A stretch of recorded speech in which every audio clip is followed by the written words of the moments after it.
विद्यार्थी मित्रों नमो नमः। आज जूनियर क्लासेज में आपका स्वागत है। विद्यार्थी मित्रों, आज भाग 7। कौन सा भाग? भाग 7 लेकर आए हैं। इसके पहले 6 भाग हमारा पूरा हो गया है। जो विद्यार्थी मित्र न देखे हो वो अब ज्ञान शाकुंतलम से देख ले। अब तक सभी परीक्षाओं में किस प्रकार से प्रश्न बन के आए। अब हम प्रश्न 7वां शुरू कर रहे हैं। ये प्रश्न है 141 और टीजीटी 2004 में आया हुआ है। यह है अभिज्ञान शाकुंतलम नाटक का उस मूल है, यानी अभिज्ञान शाकुंतलम जो लिखे गए हैं, यह मूल कहानी कहाँ पे मिला हुआ है? यह कहाँ पे मिला हुआ है? श्रीमद् भागवत गीता में, रामायण में, महाभारत में, नारद पुराण में। कहाँ पे मिला हुआ है? हमारा विकल्प सी है। विकल्प कौन सा है? सी। प्रश्न 42 2004 में यूपी टीजीटी में जो निरस्त हुआ था उसमें आया था अभिज्ञान शाकुंतलम नाटक में गौतमी है। गौतमी क्या है? ये शकुंतला की सखी, एक अप्सरा है, तपोवन की एक आगंतुका है, तपोवन की अध्यक्षता। हमारा विकल्प टी। कौन है वो? तपोवन की अध्यक्षता। प्रश्न संख्या 143 ये आया है यूपी टीजीटी 2004 में। यूपी टीजी निरस्त 2004 में आया है। शकुंतला शकुंतला को विदाई का संदेश किसने दिया? शकुंतला को विदाई का संदेश किसने दिया? कर्ण ने, दुर्वासा ने, सांग्रव ने, शार्दूल ने। शकुंतला को विदाई का संदेश किसने दिया? किसने दिया था? विकल्प ए, कर्ण ऋषि ने दिया था। प्रश्न संख्या 144 परीक्षा 2004 में आया था। प्रश्न क्या है? मम विरह मम विरह जनाम न त्वम वत्से शुचम गणिष्यसि। यहाँ मम से तात्पर्य क्या है? मम विरह जनाम न त्वम वत्से शुचम गणिष्यसि। यहाँ मम से तात्पर्य क्या है? ये कर्ण, विश्वामित्र, संग्रह, सारथी। यहाँ मम से तात्पर्य क्या है? कर्ण से। कर्ण ऋषि ने क्या कहा शकुंतला को? जब आज मेरा गला भर आया, हम गृहस्थियों को, तो हम तपोवन का कर्ण गला भर आया है, तो गृहस्थ जीवन में व्यतीत होने वालों का जीवन कैसा होगा? इसी अर्थ में यह मम विरह जन, हम लोग जो दुखी जन हैं, उसी का अर्थ से हम कर्ण लगा हुआ है। अब प्रश्न 145 2004 निरस्त वाले में आया था। सुलभ कोपो महर्षि है। सुलभ कोपो महर्षि है। ए कर्ण ऋषि, बी विश्वामित्र, सी दुर्वासा, डी वशिष्ठ। सुलभ कौन सा है? दुर्वासा ऋषि क्या बोलते हैं? सुलभ कोप, क्षण भर में क्रोधित होना। प्रश्न संख्या 146 नाटक में विदूषक होता है। यूपी पीजीटी 2004 में आया। नाटक का नायक, नाटक का नायक, नाटक का प्रतिनायक, नाटक हास्य रस का पात्र, करुण रस का पात्र। नाटक का विदूषक होता है। कौन होता है? सी हास्य रस का पात्र नाटक का विदूषक होता है, हास्य रस का पात्र। प्रश्न संख्या 147 यूपी पीजीटी 2004 में आया है। ये प्रश्न है सर्वः कांत आत्मीयम पश्चात। यह सूक्त वाक्य किसके द्वारा कथित है? यह सूक्त किसके द्वारा कथित है? ये चारुदत्त, डी चाणक, सी दुष्यंत, डी उदयन। यह किसके द्वारा कहा गया है? यह कहा गया है दुष्यंत के द्वारा। इसके विकल्प सी सर्वः कांत आत्मीयम पश्चित। सभी जगह स्त्रियों में आत्मीयता देखी जाती है। यह कौन कहा है? दुष्यंत ने कहा। अब प्रश्न संख्या 148 यूपी पीजीटी 2004 यूपी पीजीटी 2005 में दोनों में आया लगातार। अब इस प्रश्न को थोड़ा सूक्ष्मता से देखना पड़ेगा। सताम ही संदेह पदेश वस्तु प्रमाणमंतःकरण प्रविद्या। यह कथन किसका है? यह कथन किसका है? यहाँ प्रश्न के अनुसार हमारा विकल्प हमारा विकल्प डी हो जाएगा। कौन सा? डी, कालिदास। माघ, बी हर्ष, सी भारत, डी कालिदास। किसके अनुसार? विकल्प के अनुसार कालिदास हो जाएगा। लेकिन अगर विकल्प में बदल दिया जाए, यह कथन किसका? दुष्यंत का है, शकुंतला का है, कणु का है, काश्यप ऋषि का है। तो यह विकल्प, यह कथन किसका हो जाएगा? दुष्यंत का। क्योंकि सताम ही संदेह पदेश वस्तु प्रमाण मनता करण पर विद्या, यह कथन दुष्यंत का है। लेकिन यहाँ पूछने का तात्पर्य यह हुआ कि कालिदास ने अपने ग्रंथ में लिखा है, जो कृत्य बनाया है, जो नाटक बनाया है, वो कालिदास ने बनाया है और कहवाया किससे है? दुष्यंत से। अब हमारा 149 यूपीटीजीटी 2005 में आया है। कैसे आया है? वामः कुलस्याधा वामः कुलस्य अधेयः में वामः का अभिप्राय क्या है? युवतियां, वक्र स्वभाव वाली स्त्रियां, मनोनुकूल व्यवहार करने वाली स्त्रियां, कहे गए ढंग के विपरीत आचरण करने वाली स्त्रियां वामः। वामः मतलब एक भाषा में पागल आप बोले, मूर्ख बोले, अर्धमूर्ख बोले। किस प्रकार से शकुंतला अपने घर को जा रही थी, तो वहां पे ऋषि ने यह संदेश दिया है कि अपने पति के घर जाने पर किस प्रकार के आचरण करना है। उसी में यह वामा शब्द का प्रयोग हुआ है। प्रश्न संख्या 150 यूपीटीजीटी 2005 में आया हुआ है। अब हम प्रश्न देखते हैं क्या कहा गया है।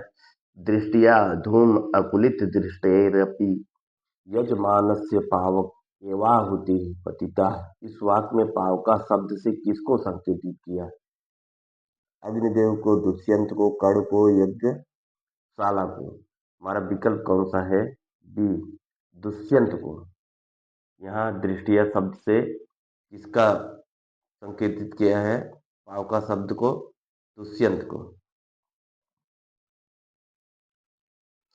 प्रश्न 151 और यह कब आया? यूपीटीजीटी 2005 में आया हुआ है। किसमें आया? 2005 में आया हुआ। अब हम इसको देखिए। अनसुईया एवं प्रेमवदा ने अपने किस ज्ञान के आधार पर शकुंतला को आभूषण पहनाया?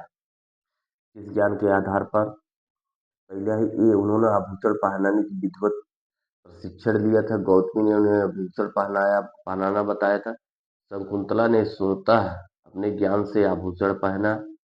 और डी है, चित्रकारी में आभूषणों के प्रयोग से प्राप्त ज्ञान के आधार पर पहनाया था। 151 कौन सा है? डी विकल्प। डी विकल्प, चित्रकारी में आभूषणों के प्रयोग से प्राप्त ज्ञान के आधार पर पहनाया था।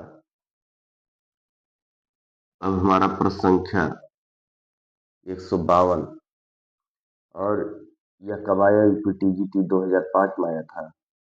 यह कैसा प्रश्न? शकुंतला अनुकूल पवनश्च विशिवश्च पंथा, यह उक्त किसकी है? यह उक्त किसकी है? किसकी है? विकल्प ए कणु की, विकल्प बी गौतमी की, विकल्प सी आकाश भाती, विकल्प डी सांग्रौम। यह किसकी है? विकल्प सी किसकी है? आकाश भाषित। अब प्रश्न संख्या हमारा 153 यूपीटीजीटी 2005 में आया है।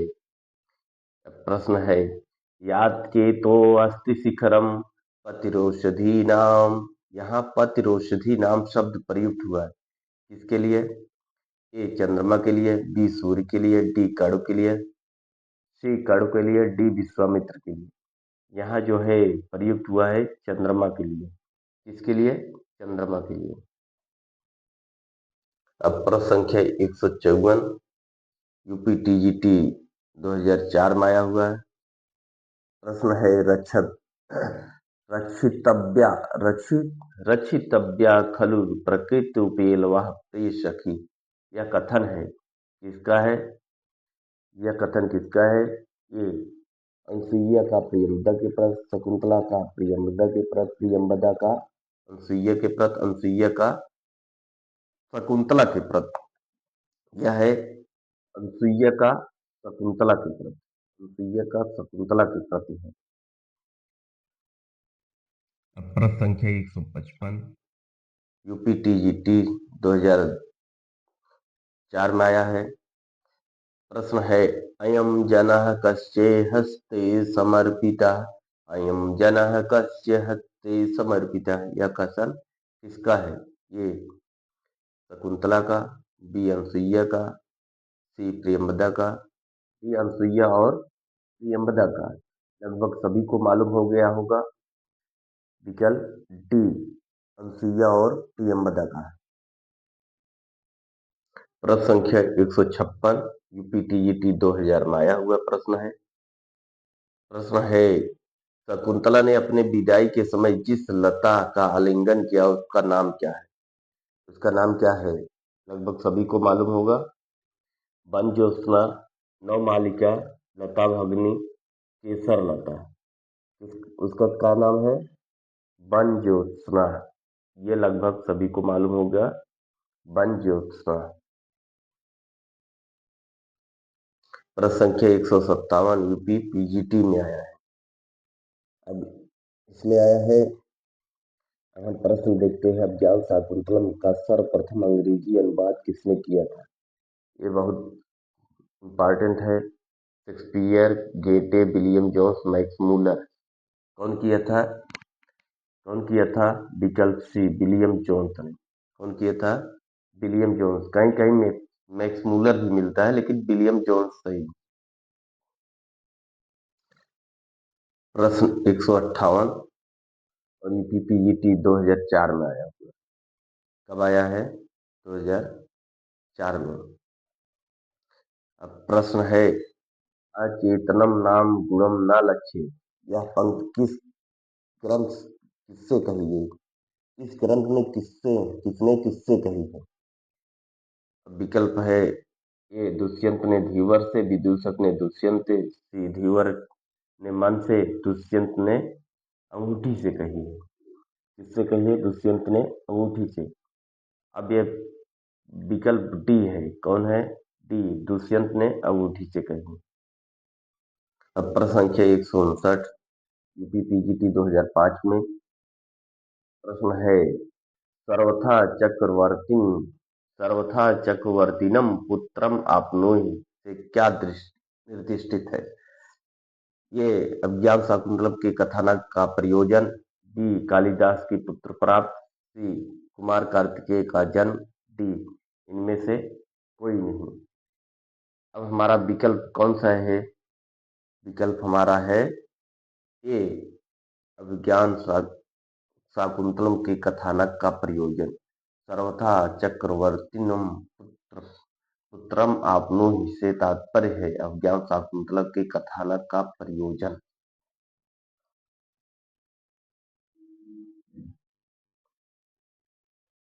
अहो राग परिवाहिणी गीति, राजा दुष्यंत का यह कथन किसकी प्रशंसा प्रशंसा में है? यह कथन किसकी प्रशंसा में है? 60 100 हमारा कौन सा है? 160 है और यूपीपीजीटी 2005 में आया हुआ है।